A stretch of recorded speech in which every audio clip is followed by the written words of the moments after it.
Season 2, Episode 31, After Hours with Patti Callahan.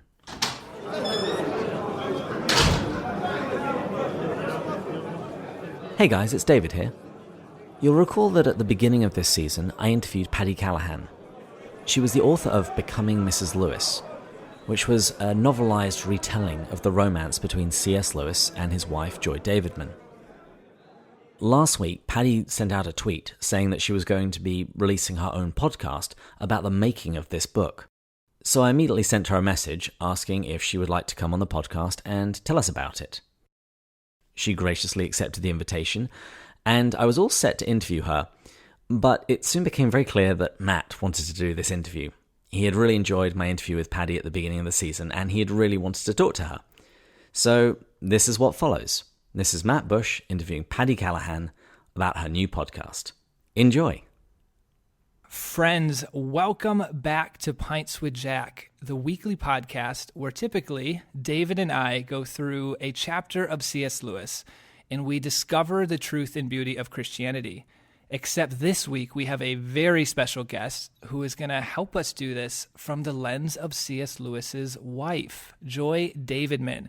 So I am joined today by Patti Callahan, the New York Times bestselling author of Becoming Mrs. Lewis, and an individual who I know many of you are familiar with because she has been on this show before, and we got incredible feedback from you guys afterwards. So I am so excited to have her here because I was not a part of that interview, and I got to watch it before it was released. They did it through a video format, even though it was only audio. And I was like, she is just incredible. I can't wait someday to be able to interview her, which is today. So Patti, welcome to the podcast.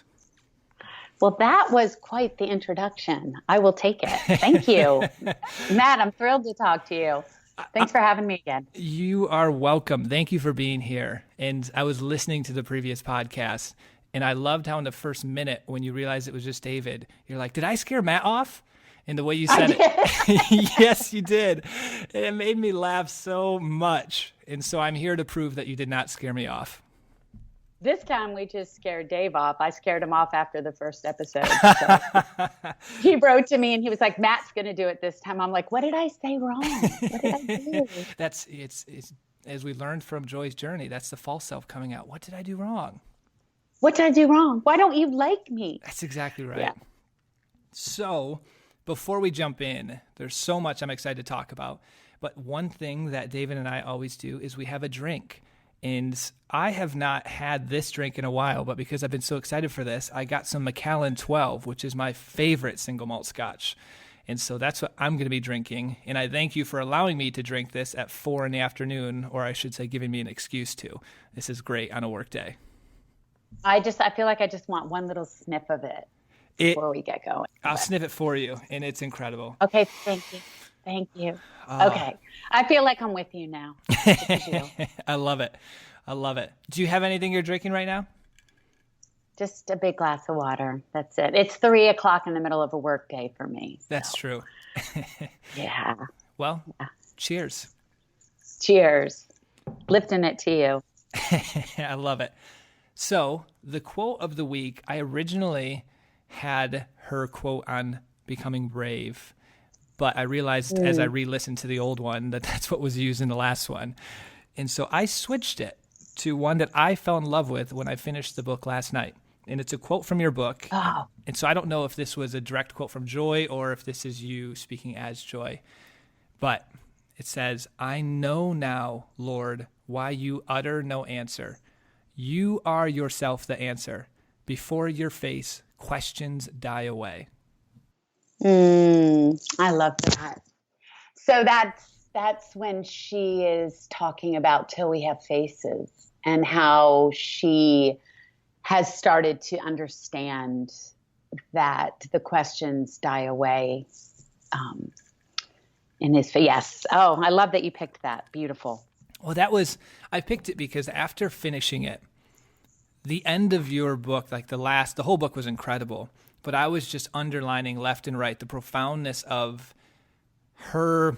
You chose the title Becoming Mrs. Lewis, I assume, because that journey of becoming, ontologically, and she's starting to realize all of these things at the end, and it was just line after line after line as she's growing and becoming the person that God intended her to be, and her false self going off. And I'm like, this just summarizes it so beautifully. And that's some of the stuff I'd love for us to talk about today. So I thought this will be perfect for what we're going to chat about. Absolutely. In fact, originally the title wasn't Becoming Mrs. Lewis. And part of the reason I changed it was because of exactly what you said, because as I was writing it and I realized that it wasn't just this improbable love story, even though it definitely is an improbable love story. When I realized it was this becoming of a woman from, she made a complete 180, and the becoming was so tumultuous and so beautiful, and all the things that I knew that it was about becoming way more than it was about just a love story. I'm so glad you did too. My first experience with that concept of becoming was actually through the book, The Great Divorce, where a friend had talked to me about how that book is so much, it's an ontological book about becoming the type of person that desires heaven above all else and saying to God, thy will be done. And so to be able to see that in C.S. Lewis's wife, I was like, this is just so fitting. I was so happy. And I think, she didn't know that's what it was all about. She didn't know that that's where she was headed. She thought she just wanted a few answers from a smart person. She didn't realize that it was going to become this entire journey. I don't think any of us know it's going to be an entire journey when we first set out with the bigger questions. But that's what the bigger questions are for. And not a better person to ask them with than Joy and C.S. Lewis together. But getting ahead of ourselves, what I would love to do here is the listeners, if you guys want to, you can go listen to our first interview with Patti where she talks a lot about the making of the book. But for those who are new, because we have a significant amount of new listeners since then, it would be wonderful if you could just share briefly a bit about yourself in the book for the new listeners. Okay. I'm Patti Callahan, and this is my 14th novel, but it is the first historical novel I've ever written. And it's the first novel I've ever written about a real person. And I decided to write about Joy Davidman years ago in the middle of a kind of a Y in the road where I didn't know what I wanted to do next. And I became fascinated with this story, and like I just mentioned earlier, this improbable love story. How did these two people who lived so far away, both emotionally, intellectually, physically, New York versus Oxford, a married woman with 2 children, and I'm always fascinated by the story behind the story. And I felt like only the tip of the iceberg of this story had been told. And what most people knew about Joy Davidman, they knew from Shadowlands or they knew from A Grief Observed. And I felt like both of those were told completely from Lewis's point of view. Both of those are about his grief and how much he loved her, which is beautiful. But what about her? Did she just show up in England with a kid? Where's the backstory? And as soon as I started looking at the backstory, I realized that I wanted to write the transformational journey of this incredible, brilliant woman. And I was stunned by how her past had been hidden behind the Shadowlands of Lewis. Her prodigy genius, her award-winning poetry, her novels, her essays, her short stories, the way that she'd helped him with his work. And that's why I wrote the book. That really surprised me, was the amount that she helped him. I mean, she's practically editing many of his last work. She's influencing him, was a massive influence until We Have Faces. I had no idea that she played that big of a role in his life for that long of a period. I didn't either. I mean, when I first started researching it, I kept doing that, palm smack to the forehead. Why has nobody talked about this? I considered myself not a Lewis scholar by any means, and I still don't consider myself a Lewis scholar, but I consider myself knowledgeable about Lewis. You know, I grew up, I'm a preacher's kid. I grew up in a house full of Lewis books. I've read Lewis all of my life. And I had no idea, first of all, that they had a 10-year relationship. From the first letter that she ever wrote to him to her death was 10 years, 1950 to 1960. The movie and the little knowledge that I had made it look like they were really only together for a few years. And then if you start to reread his work, especially the last decade of his work, with an eye towards joy, you'll find it. And that just, I couldn't believe it. Yeah. Well, I can't wait to, now that I've been exposed to this, to reread his work. And there's one in particular I'm very excited about. It's the one that we are going to be doing for our upcoming season. And that's Till We Have Faces.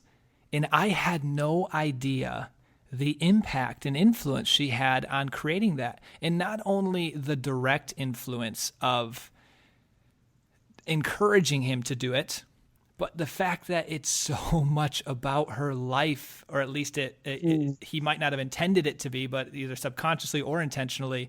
I mean, it's amazing seeing the influence she had and in the role that she played throughout the making of that. And I'm curious from your perspective, as you were putting this together, did you intend for that to come through so strongly? Was it just more natural because it is such a part of her life, like she's such a part of the book, or how it was just so incredible to me in the end when it all came together? Like, was that something that was very intentional, or how did you come about knowing that and realizing that?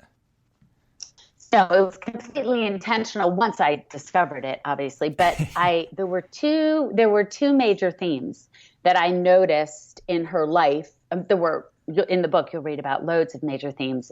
And I know we'll talk in a minute about my podcast, but this is one of the subjects. There's an entire podcast about Till We Have Faces. But one of the things I noticed was this theme in her life of not only lions, which is fascinating. It's like these little fingerprints in her life, and then, on stalks into her life, Aslan.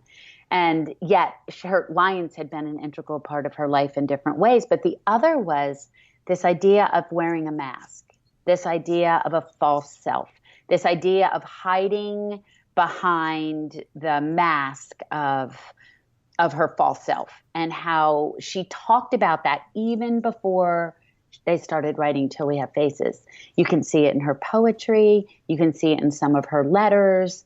You can see how she talks about how she used her intelligence, because she was a genius, how she used her intelligence as an armor and a mask. And then it shows up in this book as the major theme in the novel. The main character wears a veil over her face. And how could we not include it? It's part of their journey together. It's part of the hidden story beneath their story, not only in that novel, but in their lives. So I brought that out with complete intentionality. Yes. Well, I'm very glad you did, because that was probably one of the most relatable parts of Becoming Mrs. Lewis, the book, for me, because every single person can relate to that false self, true self. We've all, because of the wounds that we take on in life, we all have put on these masks and these false selves. And so as I'm reading this, there's times where my heart is just aching when her false self is just roaring and attacking. And you captured it so well, those different scenes where it comes out. And it was brutal to read in the best sense possible. You did a great job capturing it. But when she met Tolkien, and I was like, oh, and she just felt so small and so weak, and he was not giving her even the time of day. And that was just so painful for me to read, because I'm like, oh, I've been in that moment where you're with a person and your false self just makes you feel small inside. Yes. And, Joy, unfortunately, grew up that way. So we know, psychologically, that if we have a wound or we have something that's tender and someone hits on it, especially in a public place, it's like, oh, woof, right? Like you collapse inside. And Joy grew up that way. She grew up with a family that did not support her and love her in the ways that we, that encourage someone in their lives. And so she already had all these deep wounds of rejection and not good enough and not worthy. Then she marries a man who treats her as if she's not good enough and not worthy. So she's carrying this around. It always makes me think of that Carl Jung quote, which I will mess up, but that's all right. But to paraphrase is, if we don't make the unconscious conscious, the unconscious will rule our lives, and we will call it fate. And I think that's a lot of what was happening with Joy, is that she was allowing all of that unconscious pain and false self to rule her life until she didn't. Oh, I've never heard that quote before, but that is profound. Thank you for sharing that. That's going to get stored in my repertoire. I know. I have it on a little note somewhere in my office, because I like to be reminded of that, not only in the writing, but in life in general. Oh, that's so good. And on top of loving that journey that you so beautifully portrayed of the false self to the true self, I really loved, as a Christian striving to be the best version I can be of myself and a conduit for Christ, I loved how well you painted the picture of Lewis in that journey. Of course, God is the person that's creating that transformation, but Lewis played such an important role of speaking worth into her, or calling out her worth is maybe a better way of putting it. And I just loved witnessing that in action, because it just gave you an example of what we're all called to be. Lewis did it so well. And so I love that. If we all only had that in our lives all the time, we'd all be better people. And I talk a lot about when she first wrote to Lewis, she was looking for something that would satisfy her intellect, her logic, her spiritual mind, and her experience. She wanted something that satisfied all of those. And then in enters this man who can argue intellectually, spiritually, logically, and emotionally. And she's, what is happening? This is one person who sees me. And that's what he did. He saw her. Oh, and then I love too how she, as much as she saw him doing that, she still recognized at the end, he still isn't what she was ultimately longing for, but God was. And yes, that's like one of the main themes we're probably going to constantly discuss until we have faces, is when your natural loves are infused with divine loves, that's when they become perfect. If they're not infused with divine loves or divine love, then they can become corrupt. And it's just such a beautiful example of that with her. And so I want to encourage all our listeners to read your book before we start Till We Have Faces, because it's the most perfect example, modern day example of someone going on that journey and going from the false self to the true self, being infused with divine love, seeing her love transform. So, incredible job. Well, and it's about wondering what all that longing is pointing to. Yes. I'm glad you said it's that. Not just the longing in and of itself, but what is it pointing toward? And she, all of her life, especially if you read her poetry and works in the 30s, she always thought all that longing was pointing to men, right? Or to satisfaction in her career. And she, as you well know about Joy, she didn't do anything a little bit. We were joking a minute ago, you and I off the air, about if anything's worth doing, it's worth overdoing. And I think that was Joy. I think she just, if she was going to seek, she was going to seek until she found. If she was going to pursue, she was going to pursue until she got. If she was going to love, she was going to love until, there was nothing left. And so once she realized what that longing was pointing toward, she could change things. And the last thing I'll say on this, because I don't want to take up too much of your time talking about the book, but I want to give you a chance to talk about the podcast. But I'm like, since I've newly read this, I'm just geeking out over the book. And so I just love doing this. But Listen, we can talk about the book for hours. It's my favorite subject. It's my favorite subject. Oh, I'm so glad. It's becoming mine very quickly. And one thing I loved at the very end was how it seems like it's a journey of Joy losing her false self and finding her true self. And it is. But I felt at the end, you see Lewis as well. His might be more subtle because he seems already so there, virtuous, following his moral guides by the time he met Joy. But he had his own masks of not allowing him to feel too much, it seemed like, or letting her in. And she took those masks away. He almost like hided behind his reason and his rationale and his intellectual side.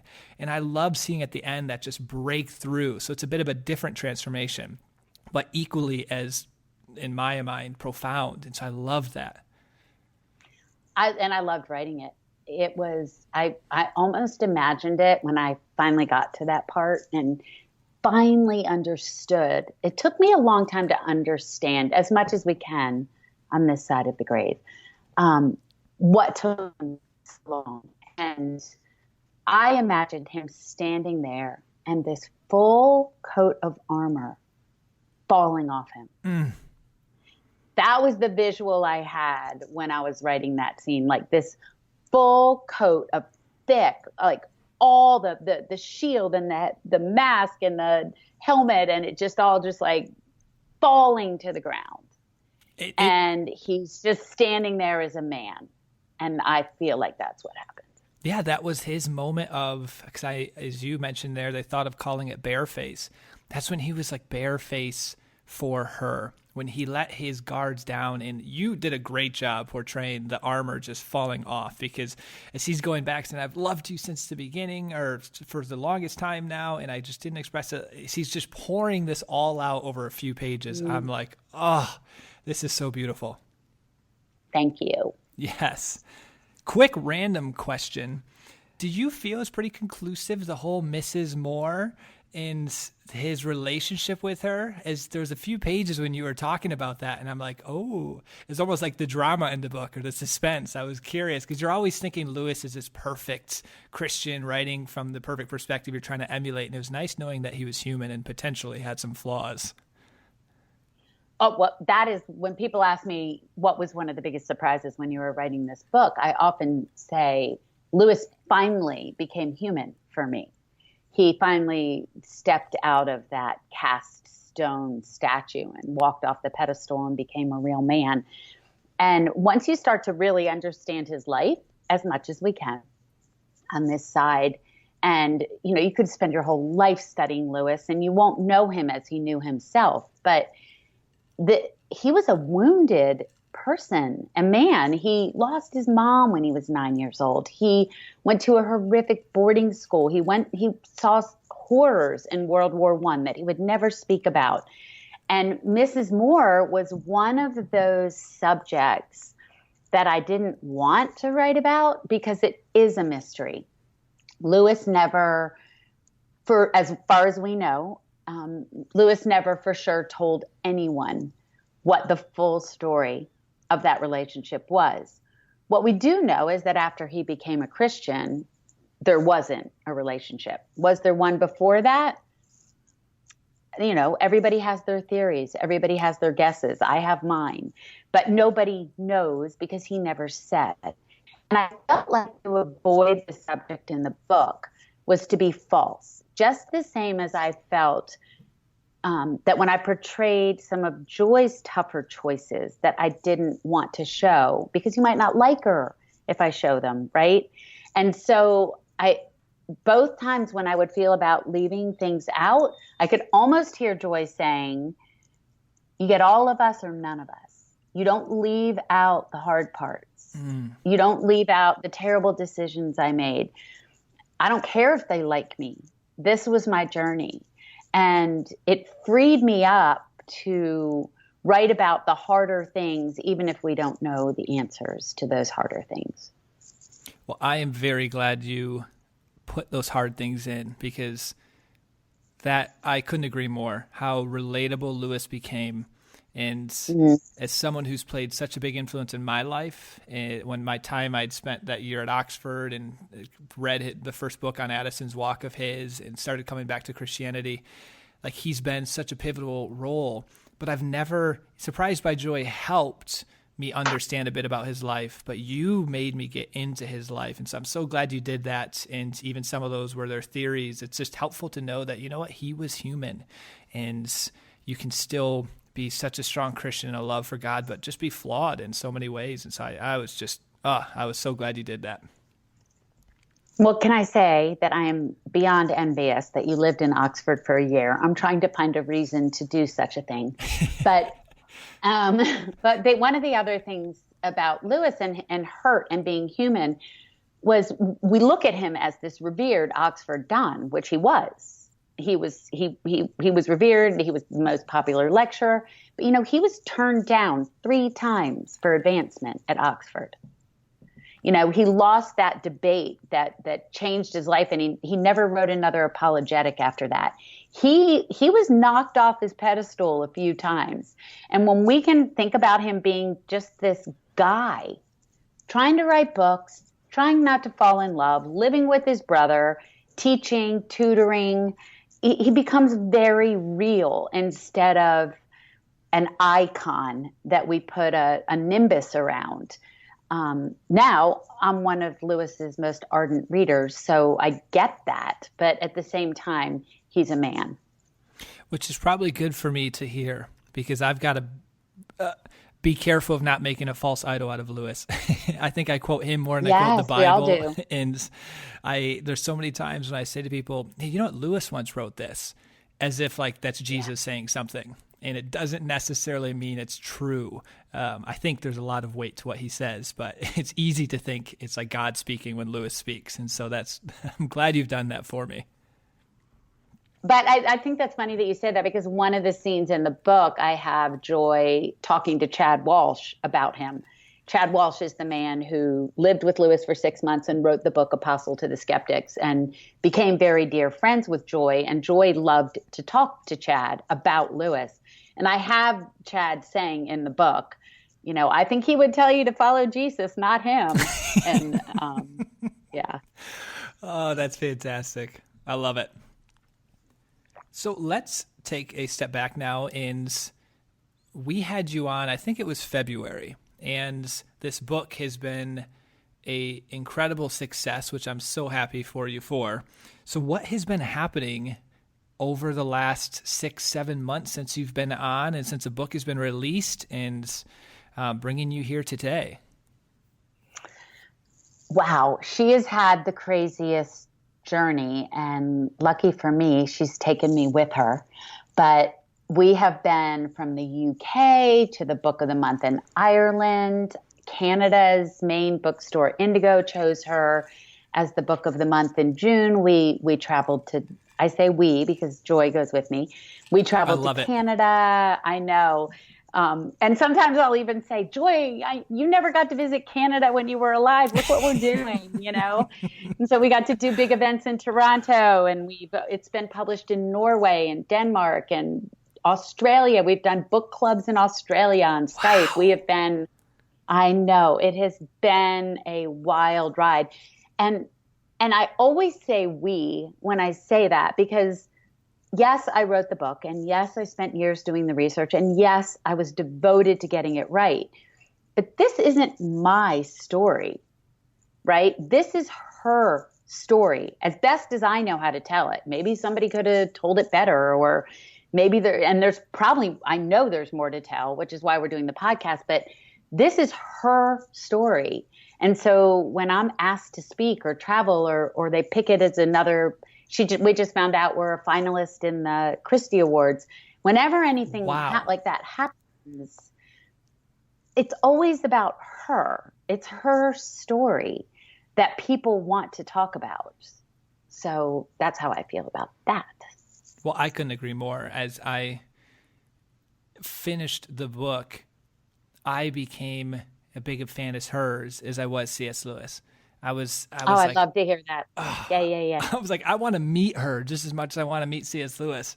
And I already can't, I don't mean this in a morbid way, but I already can't wait for whenever I pass and go on to this next life and the joys that brings to be able to meet C.S. Lewis. But now I can't wait to meet them both. And so I love that you use the terminology we.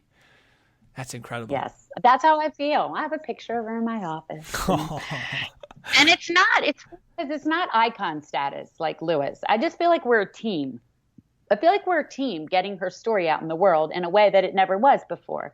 I feel like in the time she was born and in the time she was a writer and in the time she lived, her story got buried. And it's time for people to talk about her story. And you get invested in it as a reader. I texted David this as I was maybe 80 or 90 pages in. I think that's roughly when she goes to England and Renee's staying with her. And I'm now already falling in love with her. And then she leaves. And I literally text David, I go, if this guy, meaning Bill, because I really didn't like him, I said, if he sleeps with Renee or something, like I was so invested. And so then I had to go Google this before I finished it. Like I had to jump ahead and I like Wikipedia. Don't do that. It was in Wikipedia and I'm like, no, I'm so angry right now. But I say that because that's how much I got invested in her life because of the way you wrote. I was just so frustrated with him in that moment. Me too. Oh, well, you mentioned the podcast, which is one of the reasons you are here today. I'm so excited to hear you're going to be doing a podcast, especially now reading this to hear more about it. But can you tell us first of all, what the podcast is titled so listeners can go find it, but then also why it came about and what it's going to be on? Oh, it is called Behind the Scenes of Becoming Mrs. Lewis. And at first I wanted to call it the Lost Chapters of Becoming Mrs. Lewis, but I lost the conversation. So it's called Behind the Scenes, which is actually great. But the reason I did it and the reason it all came about was because honestly, this book could have been a trilogy. There is so much about their lives that is interesting, but nobody was going to read 3 books to wait and see them get together, right? So there was so much I had to leave out of this book, years of research. And I talked to the most interesting people when I was writing this book. And I read the most interesting things and then that I had to leave out. And then when I hit the road and started talking about her and started getting questions, I can answer the questions to the best of my ability. But there are, for almost all the bigger questions, there's an expert that can do a better job than I can. And so there are experts in, each subject. And I thought, how can we get their stories out there? So for a little bit, I thought about writing a nonfiction book. And then my publishing house, HarperCollins, Thomas Nelson, and I started brainstorming and thought how fun it would be to do a podcast where I flip the tables and I'm interviewing people about the very questions that are asked of me. So each episode takes one of the bigger questions I get asked on the road or that I asked while I was writing the book, and I found an expert for that and talked to them about it. I think this is a great idea because, as you said, you're reading the book and you want more, which is a great thing. You're like, there's just so many different stories here and different things going on that I think this is incredible format. So I'm glad you're doing this. So who are some of the people you're going to be interviewing? Oh, it's been so much fun. So the first 2 episodes are with her son, Douglas Gresham, and Lewis's stepson. And both those episodes are called What About the Children? So I titled each episode after the questions I get. And when I'm on the road, people are like, but what about the children? And so the first 2 episodes are called What About the Children? And I divide them neatly and sadly for Douglas to talk to us about their life before cancer and then to talk about their life after she was diagnosed with cancer. And he lived alone with Warnie and Jack. The 3rd episode is this whole idea of people who ask, did Lewis lose his faith after Joy died? Because if you read A Grief Observed, if you want to jump to that conclusion, you can quite easily. So Dr. David Downing, who is the co-director with his wife, Crystal Downing, of the Wade Center, has an amazing essay he wrote after doing a very deep dive into Lewis's book, A Grief Observed. He has an essay called A Grief Obscured, and he talks to us about the hidden messages that seem to be inside A Grief Observed and his theories of what Lewis is saying in that book. So that's the 3rd. The 4th episode is one of my favorite, which is Why Did Lewis Choose Joy? Why Joy is what that one's called. And I have two women I talk to, which is the way it should be. And one is Dr. Crystal Hurd, and the other is Dr. Crystal Downing. And they each have a different theory on why joy. And Crystal Hurd believes it is because Lewis's mother, Flora, was as strong and forthright and assertive and brilliant as Joy, and that she was this template for Lewis to understand a strong woman. And then Crystal Downing talks to us about how his deep friendship with Dorothy Sayers helped prepare him for Joy. Because Dorothy Sayers was such a profoundly independent, strong, assertive woman. The next episode is called Muse and Co-Author, and it's with Andrew Lazo, and that is the one where we talk about Joy as Lewis's muse and co-author and collaborator and editor. And that was so interesting.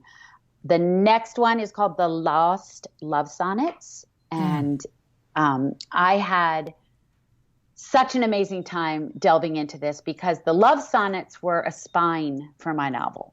They were a guiding principle in my novel. They were the touch point I would return to when I was unsure about Joy's emotional state at a particular time. And so Dr. Don W. King, who is at Montreat, is an expert on her poetry. He has published all of her poetry and all of her letters. And his book, A Naked Tree, publishes the love sonnets, and he dissects and analyzes the love sonnets in a narrative format in that book. And we had the best conversation. We just had, and he reads her poetry, and I learned so much from that 40-minute discussion in Montreat. And then the last one for now, because there will be bonus episodes, but the last one for now is called Surprised by Love instead of Surprised by Joy. And that one is also with Andrew Lazo and all of his theories of how Joy broke that armor off of C.S. Lewis and how his love for her surprised him. I have so many emotions going through me right now. I'm particularly, first of all, those topics are perfect because I can understand why people always ask about the kids, because I was thinking that. What happened after she died? Douglas, Avie, that journey with C.S. Lewis as a fatherly figure, how did that impact them? And so I have so many questions with that, so I'm excited for that. The sonnet one, you said that was you loved that one. I love that one. You chose the most brilliant sonnets for each chapter. We would be finishing a chapter, and then I would read the sonnet, and I'm like, wow, that just perfectly fit with exactly where she's at in this part of her life. And they were so beautiful. I love them. So I'm excited to buy that book. I did not know that existed. So I need to go buy that book with the narrative format and can't wait for that episode. Oh, I mean, there's a poem she wrote. I love a lot of her poems, obviously, but one of my favorites is called Yet One More Spring. And in it, she's talking about her own death. And yet she wrote it in 1938. Whoa. I know. So it's so profoundly beautiful. She starts with like, what will become of me after the fern has feathered from my brain? And it's so profoundly beautiful. And then when she was, became very sick in the novel, and I looked back at that poem, it just racked me. So we talk a lot about things like that. You're thinking, what will become of you? Yes. You're becoming your fullest self in the moment when you think you're at your weakest, probably. Lewis is loving you. You're surrendering to God's will at that moment. I mean, it gives you chills hearing that after reading And then the book. she talks about what she would leave with the person who loved her. And she obviously didn't know Lewis. It was 1938. She wrote her first letter to him in 1950. But she says, under the quiet passion of the spring, I will leave you the trouble of my heart. Right? Wow. Yes. This is seriously, God was guiding her life in truly the most profound way. And she did. And what's amazing is she didn't see it. And then she saw it. It's like something hidden, and someone pulls this veil aside, and you're like, oh, yeah. What? Oh, I'm not going to be able to remember it other than like 30% of it. But there was that quote where she was talking to Lewis about what she was afraid of, and he was like, maybe you're not afraid of God's will, but you're afraid of what it's going to do to you. Oh, I wish it's something to the effect of, I'm going to get it wrong too, because I don't have it in front of me, but when we pray, do we pray thy will be done, or do we pray my will be done? And then what it feels like to surrender to that. Yeah. Yes. Oh, and actually, okay, I just found it. It was, I put it in my notes somewhere. Maybe you aren't doubting that God will do the best for you, but wondering how painful the best would be. And I was like, wow, okay, that's profound. So true. So true. And what's so interesting is that what's true for them in the particular is true for us in the universal. And so we can it's not just about Joy and Jack, and neither is the podcast, right? It's about us and our journeys too. So, well, I really hope this podcast I hope you fall in love with doing podcasting and become so popular you keep doing it. From your mouth to God's ear. There you go. So going through the podcast, you obviously did an incredible amount of research for the book. Was there something new that sticks out to you that you learned that you did not know even after all of the research that you did for the book? Oh, absolutely.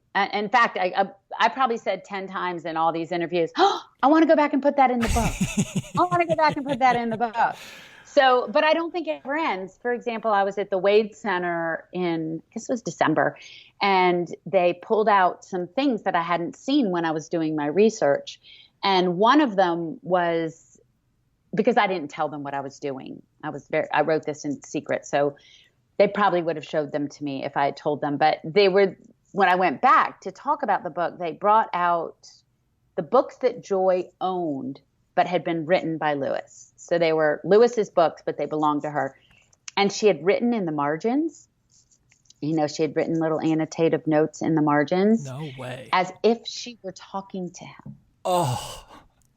I was like, I want to go back and put all of this in the book. So it's the same thing with these interviews, like talking to David Downing about the grief, or Douglas's stories of childhood, or what I learned from Dawn about the poetry, or what Andrew has to teach us about her participation and some of the language Until We Have Faces. These are all just take the story one level deeper than we already had. And I can imagine each of these people you could talk to 4, 5, 6 episodes. Like you could go into so much detail. I mean, that was actually the hardest part of the podcast for me, was trying to find a container for it. So I needed to find a container for each episode. Was the container a subject, or was it a person, or was it a chapter in the book, or was it... So that was the hardest part, because there was just so much interesting material. How do we put it in these little packages that have labels on them? Because there was so much to talk about. So, well, you're preaching to the choir right now, because as I was prepping for this, I was thinking I could talk for an hour Until We Have Faces. I could talk about becoming. We can talk about the podcast. Like, how do I keep this targeted so we get a little bit of everything for the listeners? Absolutely, I get it. Oh, so there's the book, there's the podcast. Please tell me at some point there's going to be a movie, because this blows Shadowlands out of the water, the Becoming Mrs. Lewis. Well, thank you. Maybe you have a director you can call. It's actually, there is a production company, and they are amazing. The head of it is a man named Todd Komernicki, and he wrote the screenplay and helped produce Sully and Elf, and he actually did the Bonhoeffer screenplay coming up. And he and his team, along with me, are developing it, but they envision it as a limited TV series, because there is so much to show. That would be incredible. I know.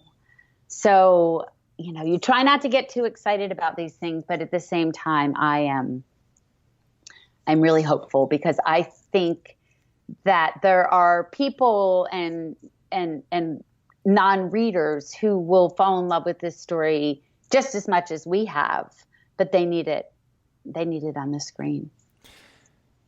This reminded me, have you read A Severe Mercy by Sheldon Vanauken? Yes. Oh. Yes. Woof, right? Yes. Yeah. Your book reminded me. So I recommend that to people all the time because I love the love story. I love the Lewis aspect. I love the Christian aspect. This reminded me of that because I thought, this is something I can give to an atheist, a Christian, anyone along the spectrum, because there's just such a beautiful story here that everyone can relate to in their journey. And I thought the big truth they can take away from it is that false self, true self, the longing. Well, anyways, I had learned that they're adopting A Severe Mercy for a movie, and I was so excited. Oh, and I didn't know that. Yeah, I met the guy who, I guess, owns the company that bought the rights, call it. And so anyways, I was like, oh, this needs to be doing that same thing. I feel like this could be just as big. It's just such an incredible book. So I really do hope, even though it's only a potential at this stage, I am excited if it does come about. Oh, I think it can happen. And it's such a visual story. It is. It's a great way to put it. It's such a visual story. It's 1950s. It's New York. It's the literary world. And then you're in Oxford. Oh. And then you're at Magdalen. And then you're at the Kilns. I mean, you're killing me. I know, the visual alone is just stunning. And I love that you say that you could give it to anyone, because I always hesitate when it gets cast or pinholed or genred as Christian fiction. You can't see me, but I'm using quotation marks because, of course, Lewis and Joy were Christians, but this is a novel about a transformational journey. This is a novel about a woman who was an atheist and a communist and married to an abusive alcoholic, breaking free in her life. And that's what it's really about. And you couldn't have put that better. And the beautiful thing is a true Christian journey, that transformation, that finding Christ is, as you put so deeply and so well in this book, it's finding what truly fills that longing that every person can relate to, Christian, atheist. Like, that was my life story. When I almost became an atheist my junior year when I was at Oxford, and then eventually came to Christianity, I was filling that hole, that longing that she talked about filling with men.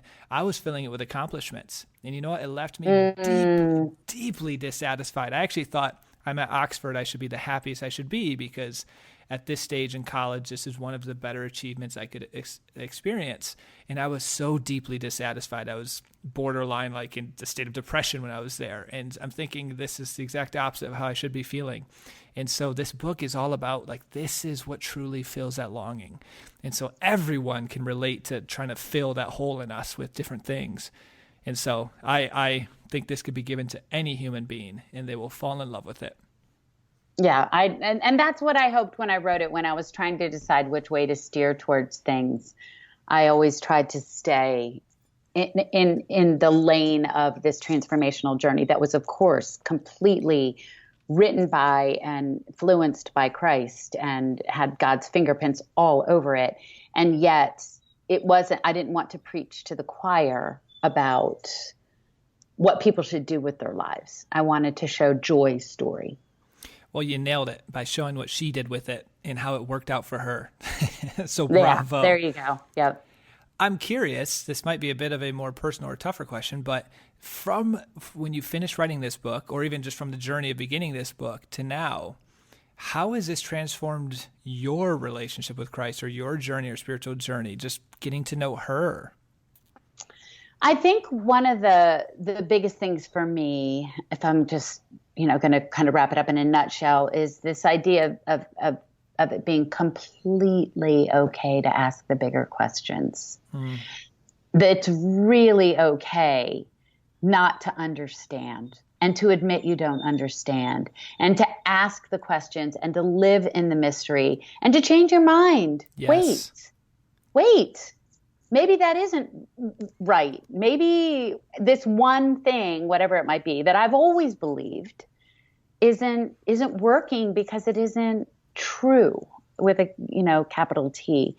And I just feel like she is a great example of someone who can have this faith and live in the mystery, but never, ever, ever stop asking the questions. I love that. And then tell us a bit about, because we're going to be at this retreat in North Carolina, is it? I should know this. In the fall. Houston. Houston. Okay. So you're going to... But wait. I want to back up and say one thing. Oh, yes. One of my favorite things about Joy's spiritual journey, and you asked how it affected mine, is this great quote she has. It's my second favorite quote of hers, the first one about bravery.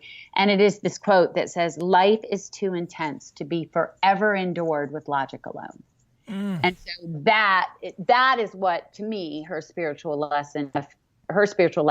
affects my spiritual life, is with that statement. We know life is too intense to forever be endured with logic alone. And yet, where does that take us? What do we do with that knowing? So I'm really glad. Are you coming to Houston?